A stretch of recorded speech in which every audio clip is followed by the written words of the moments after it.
Sunday first promo வந்திருக்கு. என்ன சொல்கிறாங்க, சுபிக்ஷா அவுட்டா இல்லையா சொல்லி தொலைங்கி அந்த மாதிரி தான் இருந்தது. அதுக்கு எதுக்கு இந்த மாதிரி இதுங்களாம் வந்து துள்ளி குதிச்சு அப்படியே ஆர்ப்பாட்டம் பண்ணுதுன்னு தெரியல.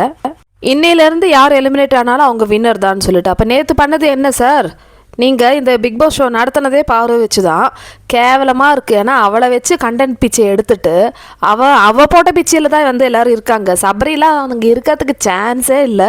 அவனெல்லாம் வந்து ஃபஸ்ட்டே ரெட் கார்டு கொடுத்து வெளியே அனுப்பியிருக்கணும். ஆனால் நீங்கள் ஒன்று உருட்டுனீங்க பாருங்கள். சேனலும் சரி விஜய் சேதுபதியும் சரி அப்படியே பூசி மொழி சபரியை ப்ரொடெக்ட் பண்ணி இவ்வளோ நாளாக வந்து கொண்டு வந்துட்டீங்க. இப்போ அங்கே இருக்கிற எல்லாமே வந்து மிச்சர் தான். யார் ஜெயிச்சா என்ன தோத்தால் என்ன.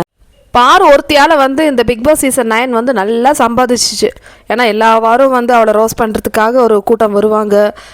இந்த ஆடியன்ஸ்லாம் எங்கேருந்து பிடிக்கிறாங்க எனக்கு புரியல. நேற்று எபிசோடில் வந்து அப்படியே பாருக்கு வந்து அந்த ரெட் கார்டு கொடுத்த உடனே எல்லோரும் கொண்டாடுறாங்க. அப்படி இந்தியா பாகிஸ்தான் மேட்ச்சில் வந்து இந்தியா ஜெயிச்சிருச்சா என்ன, கொண்டாடுறாங்க.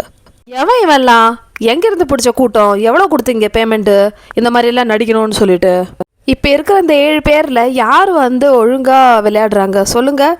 அரோரா வந்து சுத்தம், அவெல்லாம் ஒரு ஆளுன்னு சொல்லிட்டு அவளை ப்ரொடெக்ட் பண்ணுறதுக்காக பிக் பாஸ் ஒரு டிக்கெட் டு ஃபினாலே வச்சாங்களே, அந்த அளவுக்கு அந்த மேடம் என்ன பண்ணி கிழிச்சாங்கன்னு தெரியல. அரோரா வந்து காஜி கண்டென்ட் பண்ணி சுற்றிட்டு இருந்தா, துஷாரை வந்து பாத்ரூம் கூப்பிட்டா, அப்போல்லாம் ஏன் வந்து ரெட் கார்டு கொடுக்கல, ஏன் நாய் குலைக்கல. இவெல்லாம் வந்து ஃபஸ்ட்டு 50 நாளாக வந்து எதுவுமே பண்ணல. நீங்கள் கொடுத்த சிக்கனும் பிரியாணி சாப்பிட்டு எல்லாருக்கிட்டையும் வந்து தடவிட்டு இருந்தா இந்த அரோரா. இவளை போய் நீங்கள் காப்பாற்றுறதுக்கு ஒரு டிக்கெட்டு ஃபினாலேயில் அந்த லாஸ்ட் டாஸ்க்கு 2 டாஸ்க் வச்சுங்க பாருங்கள். அவளை நல்லா தூங்க வச்சு நல்லா வாயில் கஞ்சி ஊட்டி கொடுத்து ஒரு டிக்கெட்டு ஃபினாலே நடத்துனீங்க. அதில் வந்து அரோராவுக்கு வந்து டிக்கெட்டு ஃபினாலே கிடச்சிடுச்சு. வர்த்தே இல்லைன்னு சொல்கிறேன். ஏன்னா இப்போ நீங்கள் அரோராவுக்கு பண்ணதில் 1% பாருக்கு பண்ணால் கூட எவ்வளோ நன்றி கடனாக இருந்திருக்கும். அந்த ஒரு பொண்ணு தான் கடந்த 90 நாளாக வந்து உங்களுக்கு சம்பாதிச்சு கொட்டினாங்க எல்லா டிஆர்பியும் எடுத்துகிட்டு. ஆனால் இப்போ வந்து என்ன பண்ணுறீங்க, கருவேப்பிலை மாதிரி தூக்கி போட்டீங்க. ஒருத்தர் வந்தாங்களா சென்ட் ஆஃப் பண்ணுறதுக்கு? அப்படி என்ன வன்மோ அந்த பொண்ணு மேலேன்னு கேட்குறேன். பிக் பாஸ் கூட ஒரு வார்த்தை சொல்லலை, பாரு நீங்கள் வந்து நல்லா விளையாடுனீங்கன்னு சொல்லிட்டு. பாரு இருந்த வரைக்கும் பிக் பாஸ்க்கும் சரி வெளியே இருக்கிற யூடியூபர்ஸ்க்கும் சரி எல்லா கண்டென்ட் கிரியேட்டர்ஸ்க்கும் வந்து செம்ம காசு.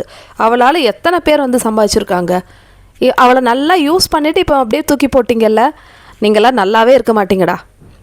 நாளையிலேருந்து இந்த செலிப்ரேஷன் வீக் வருதுல்ல, எத்தனை பேர் பாருக்கு சப்போர்ட் பண்ணுறாங்கன்னு பார்க்கலாம். அதில் ஒரு ஜீவனாவது பாருக்கு சப்போர்ட் பண்ணி பேசினா ரொம்ப சந்தோஷம். பாருக்கு நடந்த அநியாயத்தை தட்டி கேட்குறதுக்கு ஒருத்தர் வந்தால் கூட நல்லாயிருக்கும் நான் நினைக்கிறேன். ஸோ இன்றைக்கி வந்து சுபிக்ஷா எவிக்ஷன் இருக்கா இல்லையான்னு தெரியல.